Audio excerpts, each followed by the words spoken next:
Many years ago, when I was studying criminal law in law school, aspiring to be a prosecutor, I had to actually go through a lot of brutal cases, and I had to study in a lot of detail terms like mens rea, actus rea, behind the criminal actions, and was there probable cause? Had it been proven beyond a reasonable doubt that these parties were actually guilty? And the complexities of proving cause and intent were really tough. But I never thought in a million years that I could call up a smart device as a material witness. Well, that's exactly what's happening now.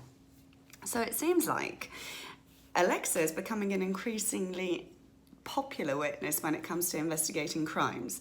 A couple of days ago, I read that the Florida police are trying to find out if anything picked up by Alexa during a night where a crime took place can be used as evidence.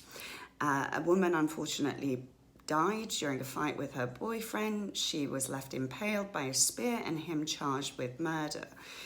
And you know what? It's not the first time that Amazon's been asked to provide data in relation to criminal investigations from Alexa.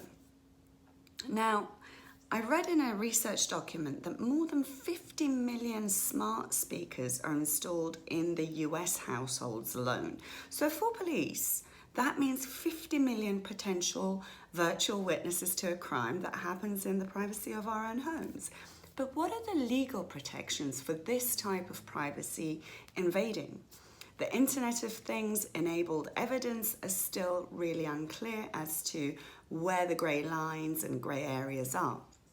Okay, so smart devices open up a new powerful police powers for us at a time that big data policing is already undermining privacy and security. So it raises a few questions for me. In our AI-assisted world, we defer to Alexa or Siri on a lot of questions, but should the meaning of probable cause be one of them? Should police or law enforcement be given access to this type of information and data? Is this a window into the future of how digitally assisted prosecution will work and how the emerging internet can be used as evidence? These are all very interesting questions to me. Whilst it shows the revealing power of smart consumer surveillance technologies, could it become a potential overreach by law enforcement investigators? It also raises really hard questions of who should be responsible for protecting personal privacy, companies or the courts, and by what legal standards? Anyway, these are my questions and musings, and interesting times we live in.